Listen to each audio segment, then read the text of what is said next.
여러분 안녕하십니까? 오늘 우리에게 이렇게 맑은 날씨와 더불어 거룩한 안식일을 다시 허락해 주셨습니다. 주님께서는 온 세상의 만물을 창조하실 뿐 아니라 또 우리를 구원하시기 위해서 그분의 모든 구원의 계획을 다 이루시고 안식일에는 요셉의 무덤에서 안식을 하셨습니다. 그리고 그분은 부활하셔서 우리들에게 신의 생명을 나눠주실 수 있는 우리의 구세주가 되셨다고 하는 사실로 인해서 이 안식이 더 복되고 거룩한 안식일이 되는 줄 믿습니다. 오늘은 우리 예수님의 생애를 늘 연구해야 되지만은 예수님의 생애를 대표할 만한 그러한 그림자와 상징이 될 수 있는 그러한 인물을 하나 소개하겠습니다. 이 사람의 이름은 더하다라고 하는 이름을 가지고 있는 사람입니다. 여호와께서 요셉과 함께 하시고 그에게 인자를 더하사 그랬는데 이 더하다라고 하는 말 자체가 요셉이라고 하는 이름과 동일한 이름입니다. 그것을 우리가 어디에서 볼 수 있는가 하면 창세기 30장 24절을 찾아보면 그 말씀이 나오는데 그 이름을 요셉이라 하니 왜 요셉이라고 했는가? 다시 다른 아들을 내게 더하시기를 원하노라는 뜻이었다.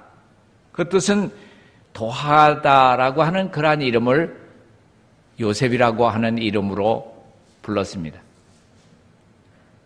그래서 하나님께서 요셉과 함께 하시고 그에게 인자를 더해 주실 때에 그는 감옥에 갇혔어도 그 전옥이 옥중 모든 죄수를 다 요셉의 손에 맡기는 일까지 나왔습니다.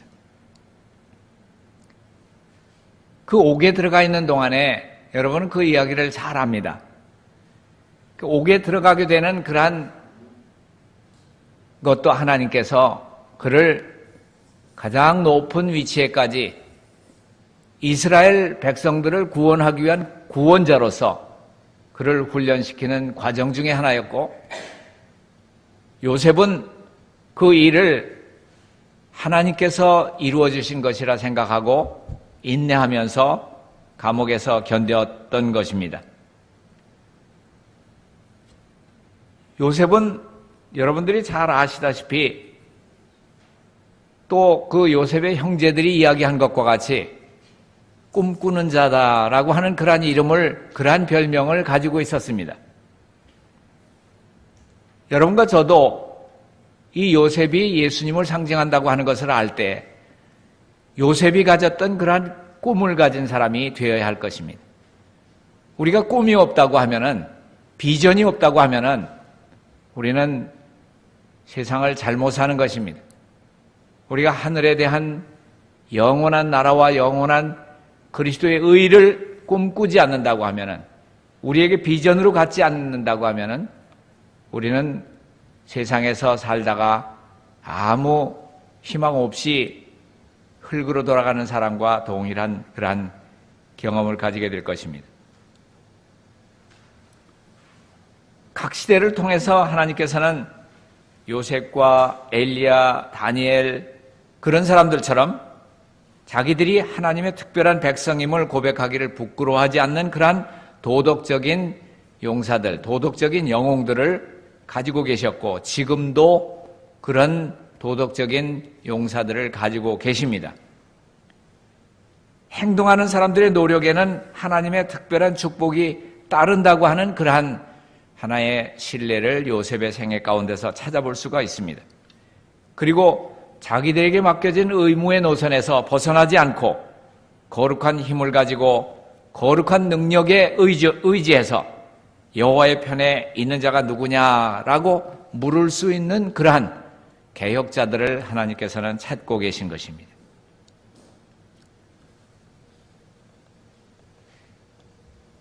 그런 사람들은 만왕의 왕과 만주의 주께 충성을 분명히 나타내도록 그런 요구할 그런 사람들입니다.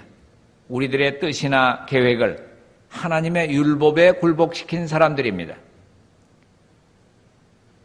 그렇기 때문에 그들은 하나님께 대한 사랑을 위해서는 자기들에게 주어진 그러한 생명을 소중한 것으로 여기지 아니하고 그들의 사업은 말씀으로부터 빛을 받아서 밝고 끊임없는 광선으로 이 세상을 비추는 것이 그들의 의무라고 하는 것이고 그들의 사업이라고 하는 것입니다.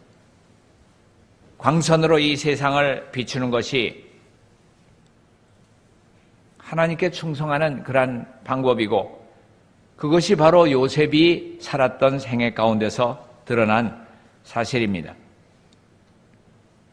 부조와 선지자 209페이지 가운데 보면은 그러나 그들 중에 전혀 다른 성품을 가진 한 사람 곧 라헬의 맏아들 요셉이었다. 그의 드문 아름다운 인품이 그의 마음속에 있는 내적 미를 반영하는 것 같았다. 순결하고 활동적이고 기쁨이 충만한 이 젊은이는 또한 도덕적으로도 성실하고 확고한 증거를 나타내었다. 그는 아버지의 교훈에 귀를 기울이고 하나님께 순종하기를 좋아했다. 후에 애굽에서 그를 유명하게 만든 자질들 곧 온유와 성실과 진실은 일찍부터 그의 일상생활에 나타났었다. 자, 이 요셉은 꿈을 가진 그러한 청년이었습니다. 그가 제일 처음 꾼 꿈은 여러분 기억하시죠? 11단의 곡식단이 가운데 있는 한 단의 곡식에다가 절을 하고 있더라. 금방 그 형제들은 무슨 얘기인지 알아들을 수가 있었어요. 그러면 내가 우리 형제들 중에 지도자가 되겠다고 하는 얘기냐? 왕이 되겠다고 하는 얘기냐? 그것까지는 좋았는데 그 다음에 또 꿈이 하나가 뭡니까? 자, 해와 달도 포함해서 11별이 내 별에다가 절을 하고 있더라. 자, 이 말도 그렇게 해석하기 어려운 꿈이 아니에요. 엄마 아버지를 포함해서 요셉에게 11 형제들이 절을 하고 그를 지도자로 모시겠다라고 하는 그러한 해석이라고 하는 것은 누구나가 알아들을 수 있는 그러한 꿈 해석이에요. 그리고 나서 그가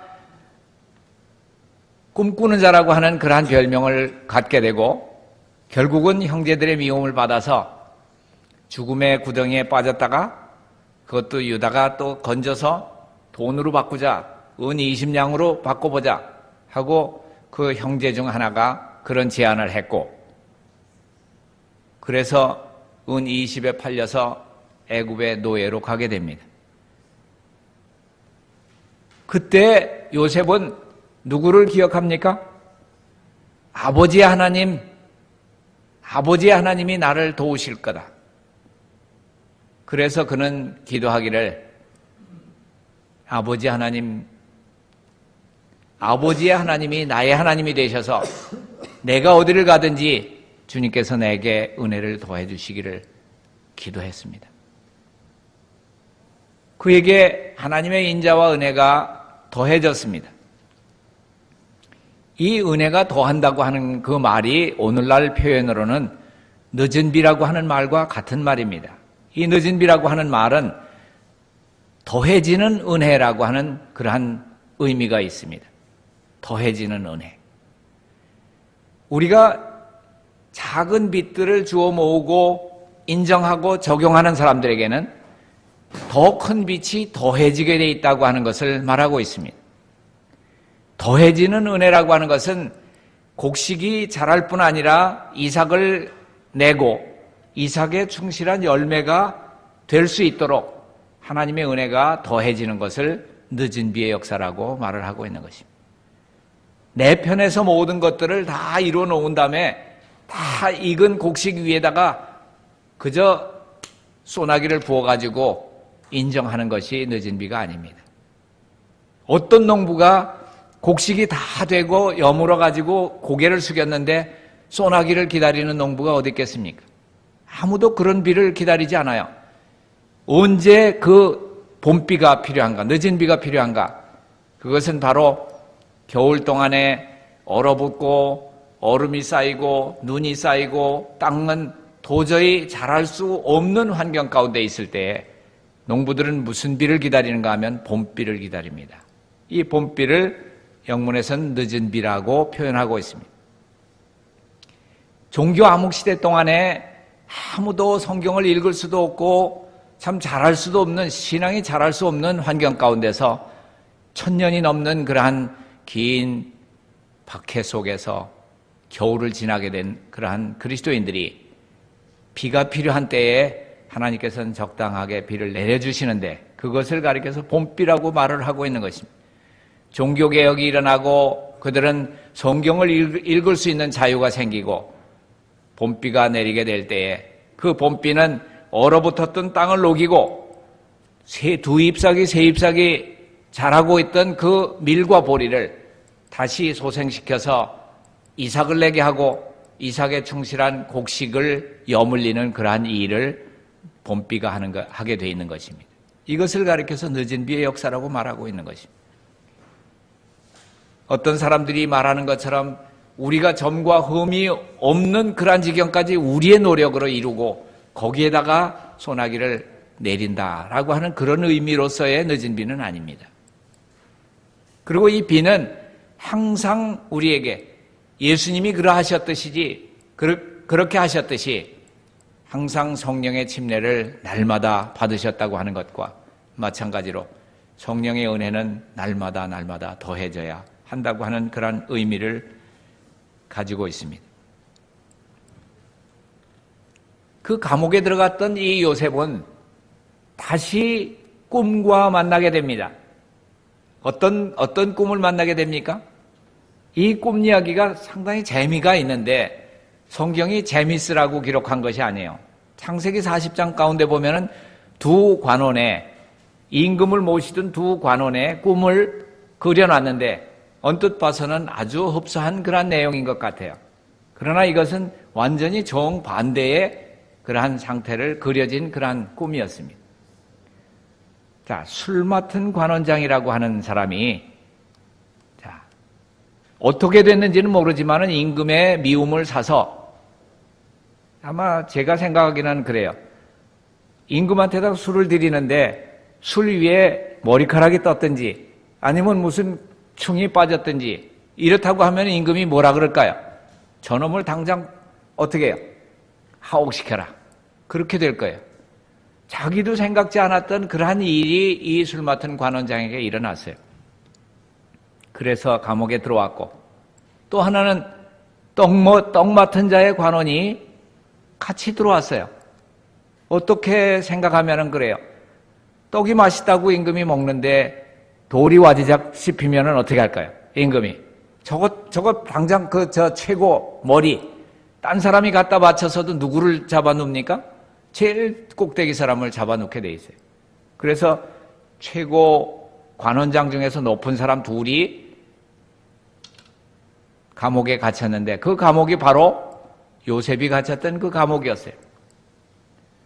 근데 그들이 꿈을 꿨는데 술 맡은 자의 근심하고 있는 것을 보고 당신 왜 이렇게 자고 일어나더니 얼굴이 그렇게 안색이 안 좋아 얘기를 하니까 술 맡은 관원장이 하는 얘기가 내가 지난밤에 꿈을 꿨는데 내가 이 꿈을 도저히 나로서는 해석할 수가 없어. 무슨 꿈을 꿨는데 그러냐고. 하나님께서 해석해 주실 거라고. 그래서 이 요셉 앞에 그 꿈이 창세기 40장에 나오는 그 꿈 얘기가 나옵니다. 자, 내가 임금님한테 갖다가 바칠 그러한 아무런 술거리가 없는데 임금님 앞에 갖다 드릴 그러한 빈잔은 있더라. 내 손에 빈잔이 있었다. 근데 내 앞에 갑자기 포도나무가 하나가 자라는데 가지가 셋으로 벗더라. 그런데 그 세 개가 꽃이 피고 열매가 달리고 아주 멋있는 그러한 포도가 익었더라. 그래서 나는 술 맡은 관원장이니까 부지런히 그 포도를 짜가지고 잔에다가 담아서 임금님한테다가 갖다 드리니까 임금님이 좋아하시더라. 당신은 참 너무나 참 훌륭한 꿈을 꿨어. 이 세 가지는 사흘을 얘기하는 것이고 사흘 후에는 임금님이 당신을 부를 거고 당신은 전에 있던 그러한 일에 복직될 것입니다. 당신이 내가 해석한 꿈대로 그대로 될 것 같으면은 나를 잊어버리지 말고 임금님한테 내 억울한 사정을 좀 얘기해 주시오. 그래서 나로 이 감옥에서 나갈 수 있게 해 주시오. 물론이지. 이렇게 좋은 꿈 해석을 해주는 사람을 내가 왜 잊어버릴 수가 있겠나. 그리고선 가가지고는 2년 동안 강간무소식이에요. 아무 소식이 없어요. 자, 그 꿈 해석이 참 너무 멋지게 하는 것을 보고서는 떡 맡은 관원장이 뭐라고 얘기를 합니까? 나도 비슷한 꿈을 꿨어. 자, 내 머리에 떡광줄이, 하얀 떡광줄이 3개를 내가 이고 가는데, 임금님한테 가지고 가는 길인데, 내가 생각하는 임금님이 이 떡보다는 더 좋은 거, 맛난 거, 구운 거, 요즘 말하면 피자, 뭐 이런 것들 해가지고 꼭대기에다가 얹어놨어. 근데 가지고 가다, 우리 영어 성경에 보면은 white basket이라 그래요. 근데 우리 성경에 보면은 새 떡광줄이라고 나와 있어요. 근데 떡소리는 없거든요. 원래 보면은 비어있는 그런 하얀 광주리에다가 꼭대기에다가 뭘 갖다 얹어놨는가 하면은 자기가 준비한 맛있는 그러한 구운 거, 뭐 맛난 거 이런 것들을 꼭대기에다 얹어놨는데 임금님한테 가는 과정에 뭐가 어떻게 하더라? 공중의 새들이 내려와 앉아가지고는 내가 만들어 놓은 그것들을 다 집어먹고 임금님한테 가져가서는 아무것도 드릴 게 없더라. 당신은 큰일 나서 당신의 생명이 그 새 광주리는 사흘을 얘기를 하는 거고 사흘 후에 임금이 당신을 부를 텐데 당신은 나무에 달려가지고 공중의 새들의 밥이 될 겁니다. 그런 소리 하지 마라. 뭐 딴 사람은 딴 사람한테는 뭘 먹은 게 있냐? 그렇게 꿈을 얘기를 잘 해주더니 나한테는 이게 뭐냐? 내가 죽는다고? 그러면서 막 싸우고 때리려고 얘기를 해요. 그렇지만은 그 일이 사흘 만에 다 이루어졌어요. 술 맡은 관원장은 복직이 돼서 임금의 총애를 받는 다시 복직을 했고 또 이 떡 맡은 관원장은 얼굴만 쳐다봐도 임금님이 막 화를 내면서 너! 그러면서 당장 나무에다 달으라 그래가지고 죽었어요. 자, 이 이야기를 성경 가운데 기록할 때 어린아이들이 듣기 참 좋아해요. 근데 이 이야기는 어떤 의미인가 하면은 실제로는 포도즙이나 떡이나 무엇을 상징하는 겁니까? 여러분들 뭘 상징하는 겁니까? 예수님의 피와 살을 상징하는 겁니다. 그것만 준비해가지고 임금한테다가 갖다 드렸다고 하면은 우리 하나님께 드릴 게 뭐예요? 하나님께서 거저주신 그러한 선물 예수 그리스도의 피와 살을 하나님 아버지에게 그대로 갖다 드리는 것 뿐이에요. 그러면 하나님께서 오케이 할 수 있는데 술 맡은 관원장은 아무것도 빈잔밖에 없는데 앞에서 3가지가 자라서 포도를 익게 하는 그런 모든 과정이 자기하고는 상관이 없어요. 하나님의 은혜로 모든 것들이 이루어질 때 그걸 가지고 임금한테 나갔다. 그러니까 구원받는 그런 사람들이고 또 하나는 떡은 저리 치워버리고 빈 쇠광주리에다가 자기가 만든 그 맛난 거 구운 거 뭐 별난 여러 가지를 자기가 준비했다고 하는 거는 자신의 의, 사람의 의예요. 인간의 의를 가지고 하나님 앞에 나아가면 임금 대신 하나님께서 받으실까요? 받지 않아요.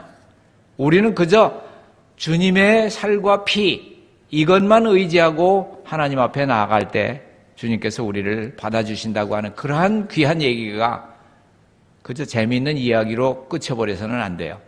우리가 거기에서 충분히 얻을 수 있는 것은 요셉이 하나님께로부터 받은 지혜로서 우리 인류들에게 어떻게 하면은 임금의 총애를 다시 받고 다시 에덴으로 돌아갈 수 있는가 하는 그러한 이야기를 쓴 글입니다. 그렇기 때문에 요셉의 생애는 꿈에 관련된 그러한 이야기가 많이 나오지만은 이러한 모든 것들은 다 우리의 구원을 위해서 기록한 그러한 글들이라고 하는 것을 알게 됩니다. 요셉은 여기 이렇게 설명이 있어요. 그때 요셉의 생각은 팔려가는 그러한 입장이에요. 그의 아버지의 하나님께로 향했다. 그는 어린 시절에 하나님을 사랑하고 경외하도록 아버지에게서 가르침 받았다. 때때로 그는 아버지의 장막에서 야곱이 그의 집으로부터 도망해 나와서 방황하던 때에 그가 본 계시에 대한 이야기를 들었다. 그는 여호와께서 야곱에게 약속하신 언약과 그 언약이 어떻게 성취되어 있는지에 대해서 들었다. 곧 필요할 때에 어떻게 하나님의 천사가 그를 교훈하고 안위하고 보호하셨는지에 대해서 들었다. 그리고 그는 사람들을 위해서 구주를 준비하신 하나님의 사랑을 배웠다. 이제 이 모든 귀한 교훈이 그의 앞에 생생하게 떠올랐다. 요셉은 자기 조상들의 하나님이 자기의 하나님이 되시리라는 것을 믿었다. 그리고 그곳에서 그는 여호와께 자기 자신을 완전히 헌신하고 이스라엘의 수호자 하나님께서 그가 유랑하는 땅에서도 그와 함께 계시기를 기도했다. 부조와 선지자 213, 14페이지 가운데 그런 나오는 말씀입니다. 이 요셉은 노예로 팔려가면서 전에 잘하지 못했던 그 신앙이 갑자기 참 잘하는 그러한 경험을 가지게 되었습니다. 완전히 다른 사람이 되었습니다. 자기 자신은 아버지의 총애를 받으면서 아버지가 나를 이렇게 사랑하니까 형들 앞에서 좀 의시되는 그러한 청년이었지만은 그가 잡혀가는 동안에 자기 자신이라고 하는 것은 완전히 죽고 아버지의 하나님이 나의 돕는 자가 되실 것이다 라고 하는 믿음 속으로 들어갔다고 하는 것입니다.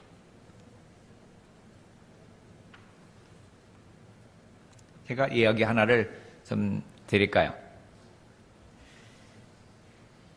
농장에서 일자리를 찾으려고 하는 한 청년이 농장 주인한테, 농부한테 찾아갔습니다. 이 주인한테 이제 면접을 받아야 되는데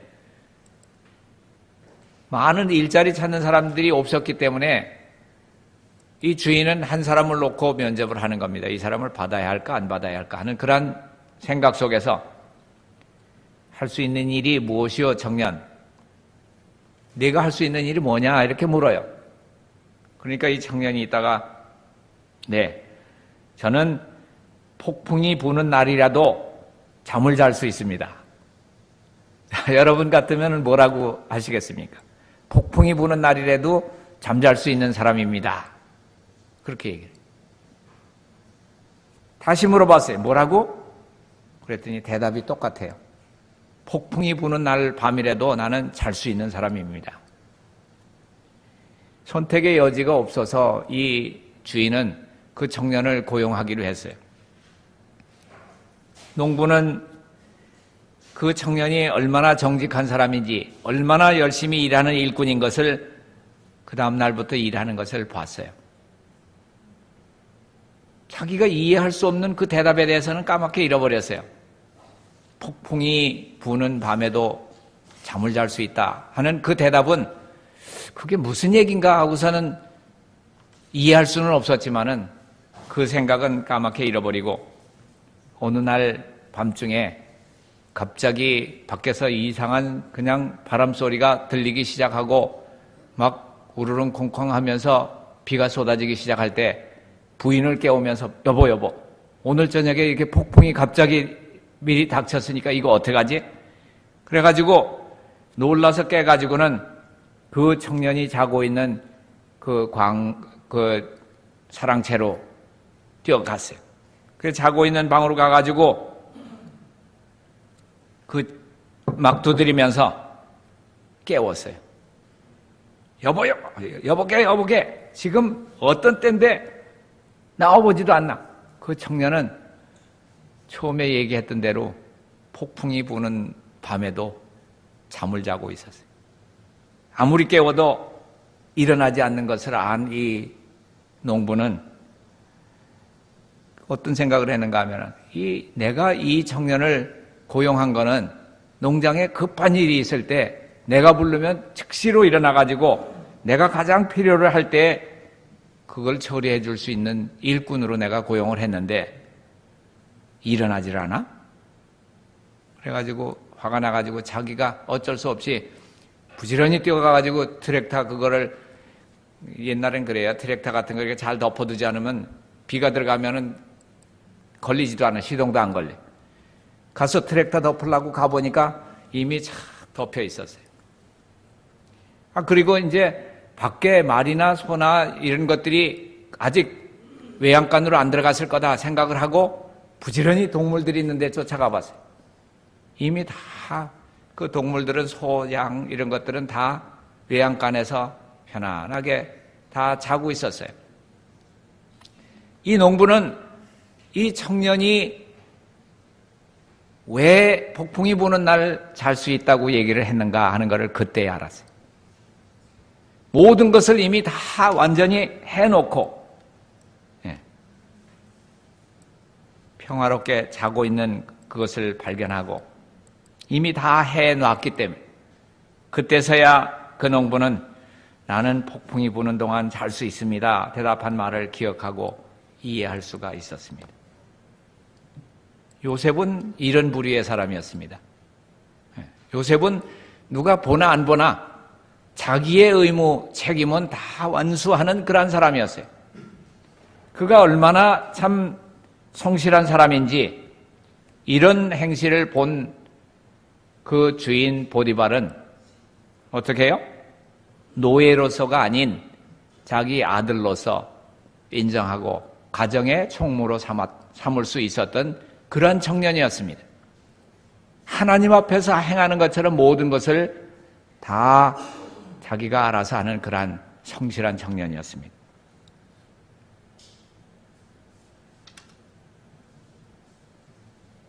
그가 가장 청년으로서 어려운 불같은 시련을 겪어야 할 때 그때도 어떤 원칙을 적용했습니까? 내가 하나님 앞에서 내가 어째서 이 큰 악을 행해서 하나님 앞에 내가 죄를 범할 수 있습니까? 그것이 요셉의 신앙의 원칙이었습니다. 그는 하나님 앞에 사는 것처럼 살았어요. 사람이 보던 안 보던 그는 하나님 앞에서 자기에게 맡겨진 임무를 다 수행하는 사람이에요. 주인이 부탁한 것이 있습니다. 이 모든 가구들, 농장들, 모든 것들은 다 우리 부인만 빼고 그런 얘기를 부탁을 한 거를 자기가 다 기억하고 있어요. 물론이죠. 제가 모든 것들을 다 책임할 수 있지만은 당신의 집안에 대해서는 내가 손을 대지 않겠습니다. 그것이 마음의 신앙의 원칙 가운데 이미 서 있었어요. 어떤 불같은 시험이 이 청년 요셉에게 주어졌을지라도 이 요셉은 자기의 믿음에 충실했던 그러한 청년이었습니다. 내가 어찌 이 큰 악을 행해서 하나님께 득죄하겠습니까? 하는 이야기가 입에서 곧 나올 수 있는 그러한 사람이었다고 하는 것입니다. 그의 장래의 전생애가 일순간의 결정에 달려 있었습니다. 우리는 어떻습니까? 갑자기 닥쳐오는 그러한 시련, 우리는 하나님의 의가, 그리스도의 의가 그 모든 것들 내 잘못을 덮어줄 거야, 그렇게 믿어야 될까요? 그리스도의 의는 내가 알고 있는 그러한 원칙을 무시하는데도 덮어주는 그러한 외투가 아닙니다. 그리스도의 의라고 하는 것은 순종하는 자들에게만 입혀질 수 있는 그분의 품성인 것입니다. 예수 그리스도의 품성이 하나님의 율법에 순종하지 않으려고 하는 사람에게 그냥 입혀질 수는 없는 겁니다.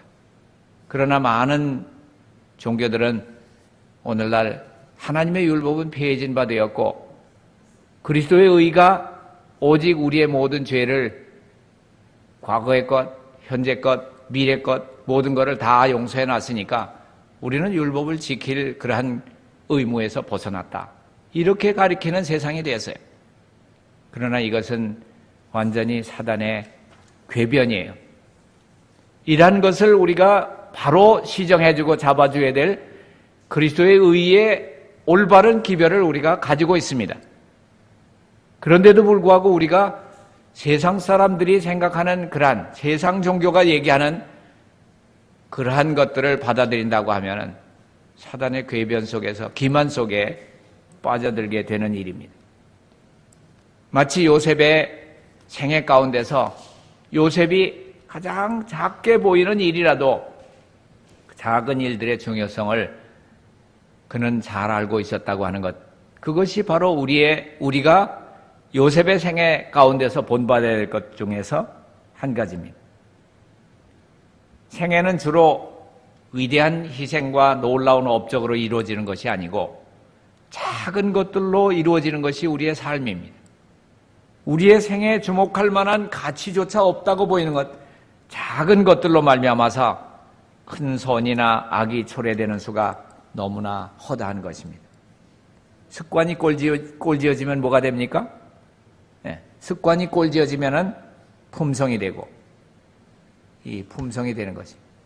우리의 행동이 자꾸만 들어가면은 습관이 되고, 그 습관이 계속되면은 품성이 되는 것입니다.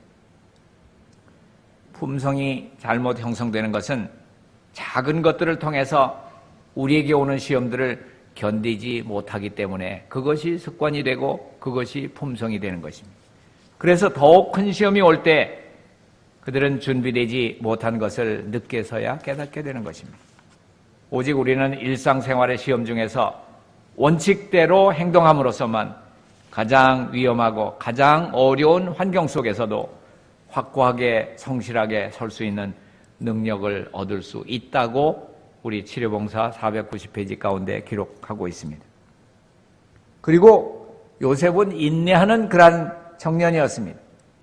야고보서 5장 8절 가운데 보면은 너희도 길이 참고 마음을 굳게 하라 주의 강림이 가까우니라 라고 하는 그러한 말씀이 있습니다. 요한계시록 2장 10절 가운데 보면은 죽도록 청송하라 그리하면은 생명의 면류관을 내게 주리라. 그것은 바로 요셉의 인내가 우리에게 필요한 성도들의 인내가 요한계시록 14장 12절 가운데 나오고 있습니다. 인내를 가진 성도들은 예수 믿음을 통해서 하나님의 계명이 지켜질 수 있는 사람들을 인내하는 성도들이다. 이렇게 말한다고 하는 것을 가리켜서 요한계시록 14장 12절이 설명하고 있는 것입니다. 그리고 요셉은 극기할 줄 아는 청년이었습니다. 극기라고 하는 그리스도의 극기와 희생에 참여하는 자들만이 그분의 영광에 참여하는 자들이 될 것이라고 하는 가려뽑은 기별 2권 216페이지 가운데 기록이 있습니다. 그리스도의 극기, 그분의 희생, 이것은 우주의 원칙입니다. 우주적인 원칙은 자기를 보존하고 싶은 사람들은 자기를 희생하는 사람이 되어야 한다라고 하는 것이 우주의 법칙입니다. 그렇지 않습니까? 오직 사람만이 이기심으로 물들어 있기 때문에 나라고 하는 것만 내세웠지만은 루스벨이 바로 나 그러면서 5번 나를 주장하다가 결국은 새벽별에서 결국은 쫓겨나서 지상에 쫓겨난 그러한 용으로서 자리를 들고 온 세상을 편만하게 하는 그러한 불교가 지금 성행되고 용이 그러한 보좌를 가지고 있는 그러한 세상에 살고 있습니다. 요한계시록 10장 가운데 보면은 하늘에 전쟁이 있으니 하면서 하늘에서 쫓겨내려온 용의 역사가 기록이 되고 있습니다.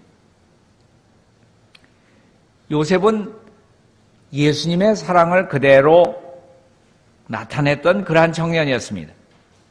그는 사랑받을 자격이 없는 자들을 사랑하고 경멸하는 자들을 사랑하고 핍박하는 자들을 용서하고 구원한 그러한 청년이었습니다. 성경 가운데서 가장 짧은 성경절이 어떤 성경절인지 아십니까? 가장 짧은 단어로 두 단어 가지고 이루어진 그러한 성경절이 있어요. 성경절 중에서 요한복음 11장 35절이 가장 짧아요.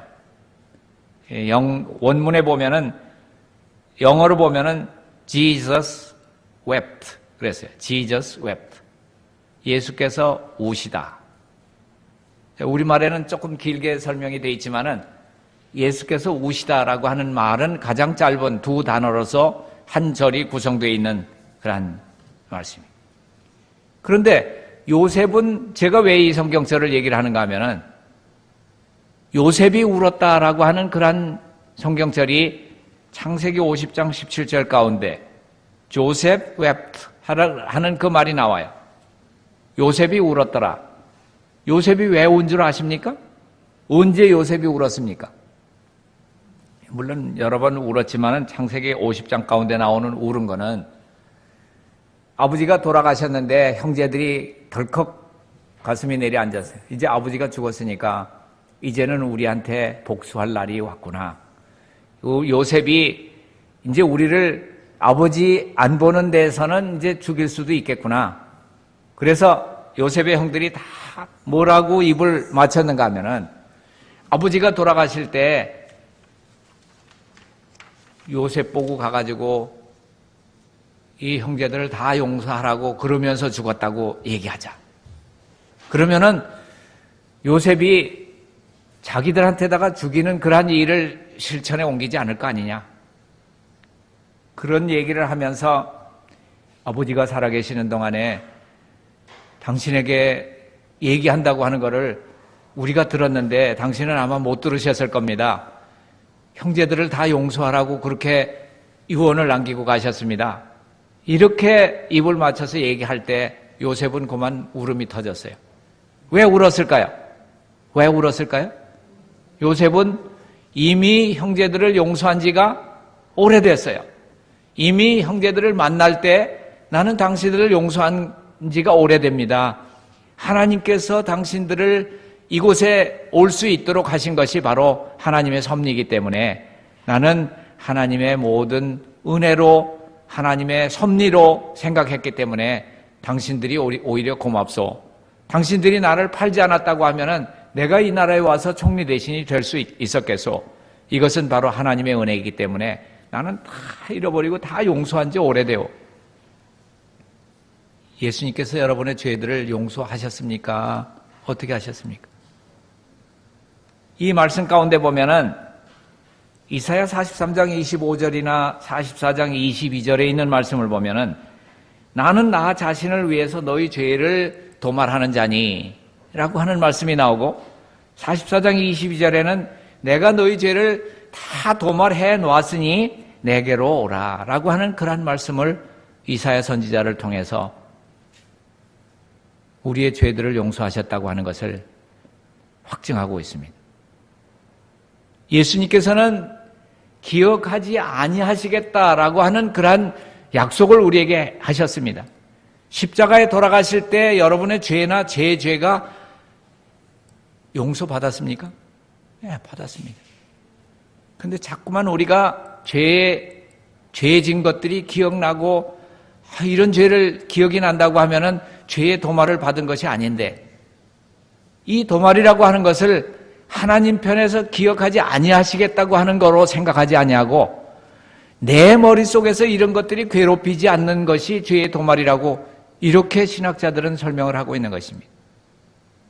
그러나 그리스도의 사랑 안에 그리스도께서 내 죄를 용서하셨다고 하는 것을 믿음으로 받아들인 사람들은 죄에 대한 그러한 입맛이 없습니다. 죄를 사랑하고 다시 거기에 빠지려고 하는 그러한 생각이 없는 사람들입니다. 더 좋은 것이 있는데 하늘이라고 하는 영원한 아름다운 곳과 영생이라고 하는 그러한 선물을 받았는데 내가 왜 세상에 지난날에 내가 잘못했던 것들을 이미 다 용서를 구한 건데 주님이 다 용서해 주신 것을 아는데 그것 때문에 왜 내 마음에 괴로움을 가진다고 하는 거예요. 우리는 주님이 어떻게 하셨다고 하는 거에 초점을 맞춰야지 내 자신이 이 세상에서 괴롭고 시련받고 고난당하고 핍박받는 거기에다가 초점을 맞추면 아무도 구원받을 사람이 없어요. 이러한 모든 시련과 고난과 근심이 있을 때 이러한 모든 것들보다 더 중요하게 여겨야 할 것이 있다고 하면은 예수님의 약속의 말씀이에요. 그걸 주장해야 돼요. 내 상황이나 내 형편이나 내 약점을 보지 말고 그리스도의 약속의 말씀들을 주장하라고 하고 있습니다. 시대소망 123페이지에 있는 말씀입니다. 이러한 모든 말씀을 통해서 우리가 요셉의 생애가 바로 그리스도의 생애를 대표하고 표상하고 그림자로서 주어졌다고 하는 것을 생각하고 인간 중에서 우리가 바라볼 수 있는 그러한 생애가 요셉의 생애라고 하는 것을 여러분들에게 오늘 말씀드립니다. 다시 돌아가셔서 요셉의 생애 그렇게 길지 않아요. 창세기 가운데 나오는 요셉의 생애 50장까지밖에 안 되는 창세기를 요셉의 생애는 37장서부터 50장까지 길지 않은 그런 글이에요. 자꾸 읽으시고 되풀이해서 보시면서 요셉에게서 그리스도의 사랑과 인내와 또 극기와 희생과 작은 일들의 중요성에 대해서 배우게 되시는 여러분과 제가 되기를 간절히 바라면서 말씀을 마치겠습니다.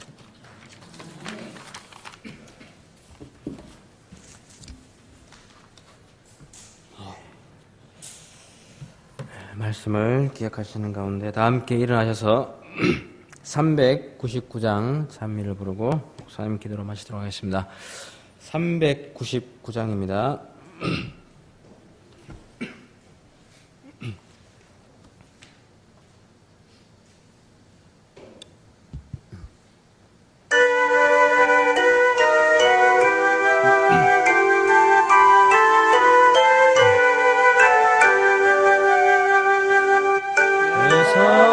사랑하는 그 이름 참목된 그 이름 내 귀에 은하 같아서 늘 듣기 원하네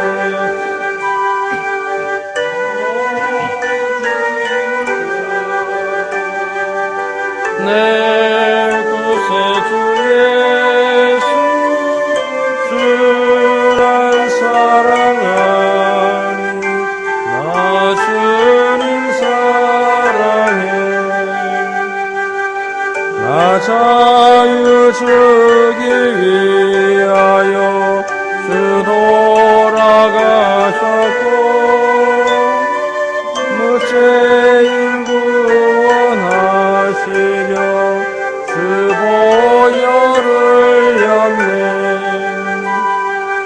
오 주님을 사랑해 내 구세주 예수 주 날 사랑하니 나 주님 사랑해 내 깊은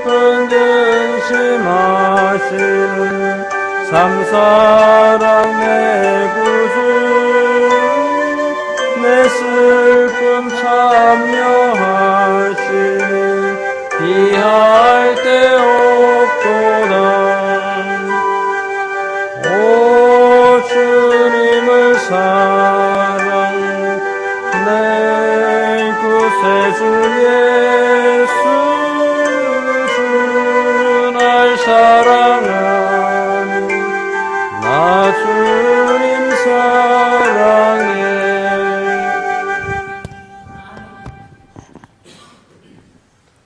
저희들에게 복 주시기를 기뻐하셔서 이 복스러운 안식일을 우리에게 허락하시고 또 귀중한 말씀으로서 저희에게 채워주시니 감사합니다. 은혜를 더해주시고 인자를 더해주시고 이 마지막 때에 늦은 비로소 주님의 은혜를 날마다 더해주시는 주님의 사랑을 인해서 감사드립니다. 또 한다고 하는 이름을 가졌던 요셉의 생애가 그리스도를 표상하고 그리스도를 대표하는 그러한 아름다운 생애였다고 하는 것을 기억할 수 있도록 도와주시니 감사합니다. 우리에게 은혜를 더해주시고 인자를 더해주셔서 어디를 가든지 주님을 기억하는 가운데 세상을 이기고 자신을 이기고 사단을 이기고 이기는 자가 되어서 생명의 면류관을 다 함께 받을 수 있는 머리 숙인 인내하는 성도들이 될 수 있도록 축복하시옵기를 사랑이 많으신 예수님 이름으로 간절히 기도하옵나이다. 아멘.